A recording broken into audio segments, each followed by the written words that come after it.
We must stand together and say, enough. The court affirmed today that every life is worth living.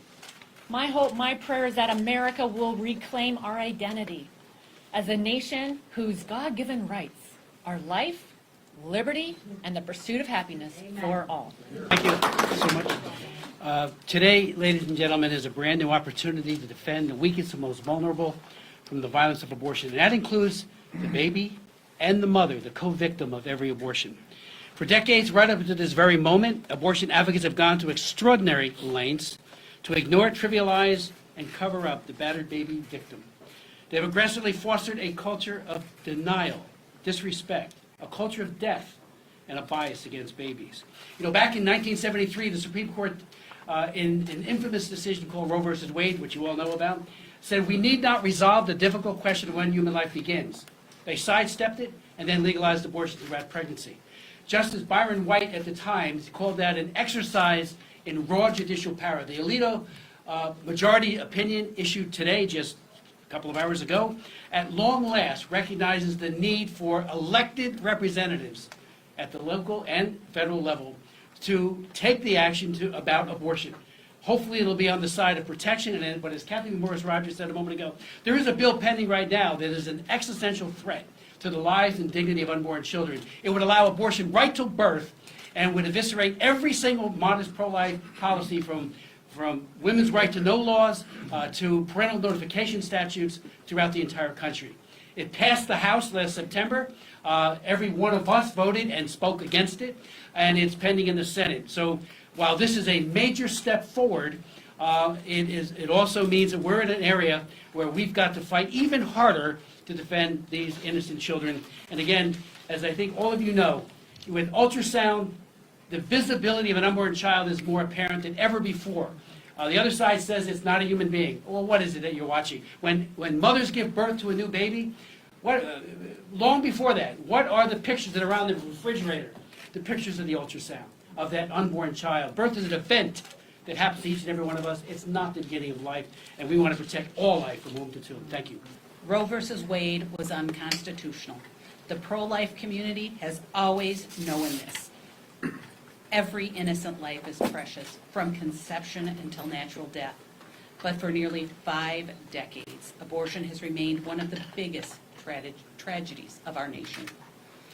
Roe put judges in charge of abortion policy, imposing laws legislated by unelected judges that left Americans with no voice. Now, the American people will be able to decide the issue of abortion through their elected officials. This is what democracy looks like. Elected leaders accountable to the people they represent, that propose and pass laws that people support. The Constitution gives the people this job, and the people are ready to protect life.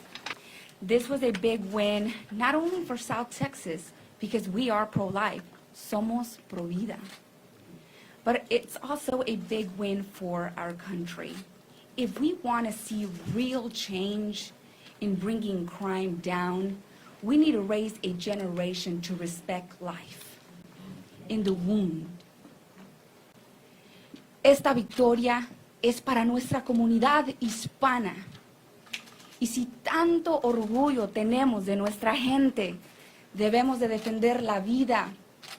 Si tanto orgullo tenemos de nuestra cultura, de nuestros valores, de nuestras raíces, debemos de defender nuestra gente. Porque la vida no tiene precio. Thank you so much. And now, Web Steve Scalise, que siempre ha defendido la vida también. Es un orgullo para mí presentarlo, porque necesitamos más personas como él, que entiende el valor no solamente de nuestra comunidad aquí en este país, pero que defiende la vida de nuestra comunidad hispana, que para mí es muy valiosa. Siempre tendré orgullo de donde soy, de quién soy, de mi familia. Gracias, Steve Scalise, por siempre defender la vida de nuestra comunidad. Thank you for always defending the life of the unborn.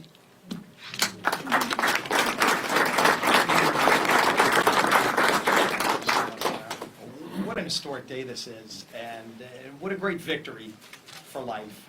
And it's not just a victory for life, it's a victory for millions of people who have been part of this pro-life movement for decades, who have gone to state legislatures, who have gotten involved in the political process, who prayed, and prayers were answered today.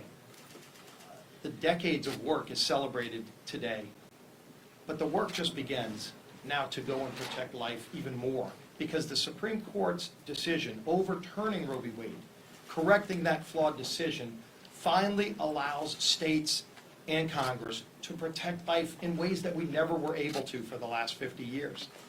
That debate was silenced during the years Roe v. Wade was the law of the land, but that debate just begins again in so many places in this country. You know, one of the most inspirational days of the year is the March for Life. It's a day where thousands of young people come to Washington, not to cause violence, but to celebrate life and to pray and work that we can end abortion in this country. Because for many of them, the first picture they have of themselves is in their mother's womb. And so when we celebrate this victory, I think back to 2006 when I was a state representative in Louisiana, and I co-authored a law that I wondered if I would ever see implemented. That law says if Roe v. Wade is overturned, then abortion would end in Louisiana. It was signed by our Democrat governor, Kathleen Babineau-Blanco. Because you see, life across this country has been a bipartisan battle. People in the pro-life movement have been bipartisan. When you see the debate up here, unfortunately, it's become partisan because the far left has tried to shut down this debate. But in so many states, Republicans and Democrats come together to support life. And I'm so proud to say that right now, in my state, that law from 2006, even strengthened by recent actions, will now become law today. I wondered if I would see that, but I now see that moment. And about a dozen other states are going to have their similar laws take effect right now on this historic day. And many other states are going to start a renewed debate that had been shut down for decades, but finally begins anew. God bless life. God answers prayers. And with that, let me bring up our leader, Kevin McCarthy.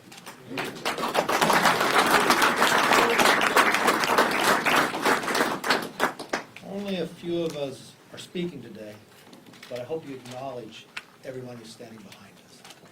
I hope you acknowledge everybody who's sitting at home, saying the exact same words that we are. You know, today's Supreme Court decision in Dobbs is the most important pro-life ruling in American history.